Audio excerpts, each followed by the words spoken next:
Assalamualaikum warahmatullahi wabarakatuh. Perkenalkan, nama saya Suprastio. NIM saya 190120201024. Di sini saya akan menjelaskan materi tentang materi dasar tentang konsep listrik AC dan DC. Langsung saja ke materinya. Pengertian arus listrik AC dan DC. Arus listrik AC. Arus listrik AC atau alternating current yaitu listrik yang besar dan arah arusnya yang selalu berubah-ubah atau bolak-balik. Listrik arus AC akan membentuk gelombang yang biasa dinamakan gelombang sinusoida, dan di Indonesia sendiri arus AC ini dikelola dengan dan berada di bawah penguasaan PLN. Setelah mengerti tentang pengertian arus listrik AC, contoh pemanfaatan dari arus listrik AC sebenarnya sangat banyak, dan untuk mempermudah mengetahuinya, Anda sebenarnya dapat melihat semua barang-barang elektronik yang ada di rumah Anda. Dan sebagai pengaman arus listrik AC di rumah Anda, umumnya pihak PLN telah menggunakan pembatas yang juga berfungsi sebagai pengaman yang bernama MCB atau Miniatur Circuit Breaker. Meskipun demikian, sebenarnya tak semua barang elektronik yang Anda lihat tersebut menggunakan arus listrik AC. Arus listrik DC atau direct current yaitu arus listrik searah. Dahulu aliran arus listrik AC dikatakan mengalir dari positif menuju negatif. Namun berdasar pengamatan yang dilakukan para ahli yang menunjukkan bahwa sebenarnya pada arus searah adalah arus yang alirannya dari negatif menuju ke kutub positif.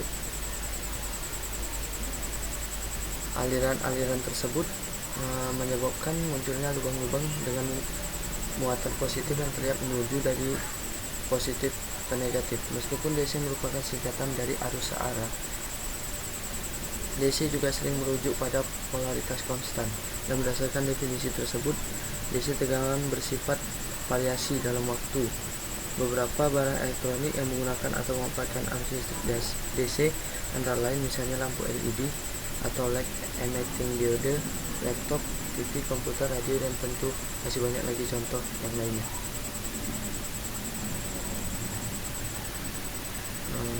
Mengapa listrik dipasok rumah-rumah dalam bentuk AC dan bukan dalam bentuk DC? Penggunaan listrik AC pada rumah. Jika kita mau mentransmisikan listrik secara efisien, di mana tidak ada daya yang hilang selama proses transmisi, maka kita harus menggunakan arus listrik yang sekecil mungkin. Karena dengan arus listrik yang kecil, maka elektron yang berpindah juga sedikit. Ingat, arus itu adalah perubahan muatan per second waktu. Kalau elektron yang berpindah sedikit, total energi yang hilang dari elektron tersebut akan menjadi lebih kecil. Cara supaya arus listrik yang kita transmisikan itu kecil, kuncinya ada di persamaan P sama dengan I dikali I. P itu adalah daya listrik, P adalah tegangan, dan I adalah kuat arus.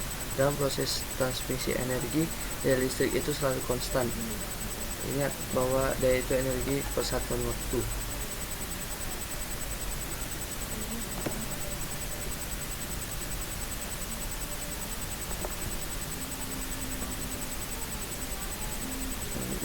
Penggunaan arus listrik pada peralatan elektronika.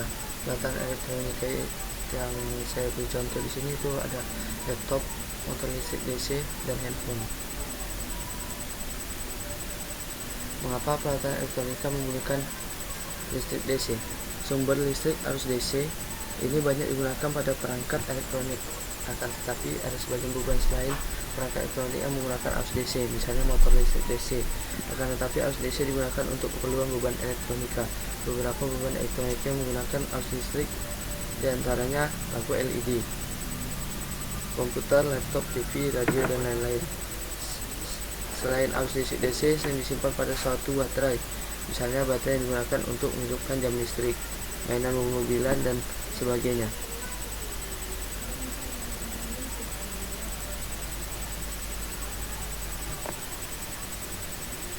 Selanjutnya, bagaimana cara mengubah listrik AC menjadi DC? Di sini saya buat diagramnya.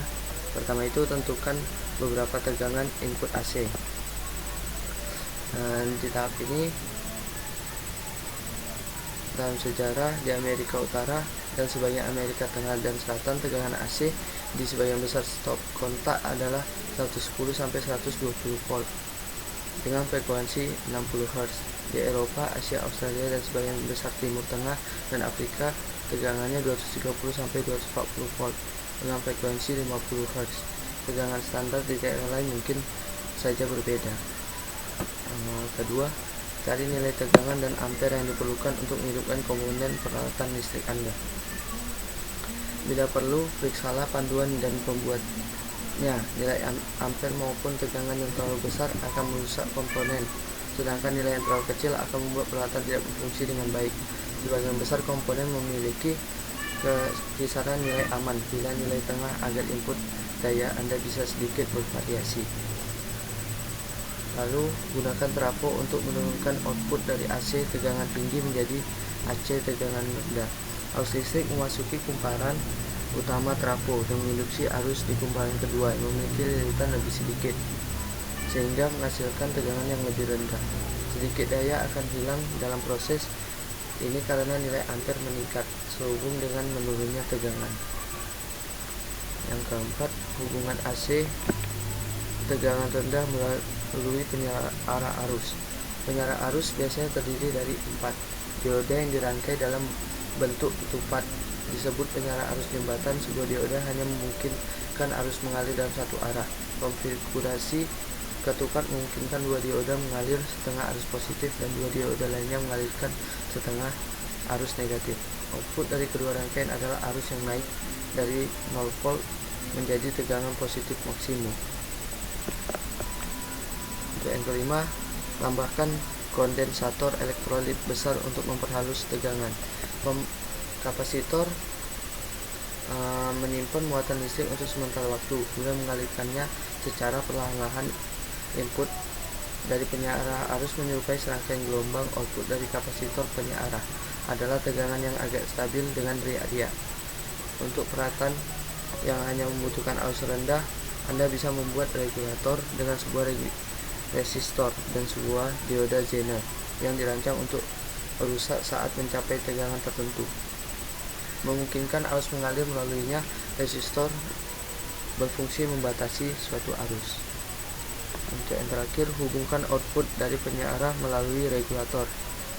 Langkah ini akan memperhalus riak dan menciptakan arus sangat stabil yang akan menghidupkan peralatan listrik tanpa merusaknya. Regulator adalah rangkaian-rangkaian terpadu dan memiliki tegangan output yang tetap maupun bervariasi. Meskipun regulator sudah menyatakan pelindungan terhadap arus dan panas berlebihan, Anda mungkin harus tetap menambahkan pendingin agar tidak terlalu panas. Mungkin itu saja yang dapat saya sampaikan dan saya jelaskan. Terlebih kurang saya mohon maaf. Saya tutup dengan taufik wal hidayah. Wassalamualaikum warahmatullahi wabarakatuh.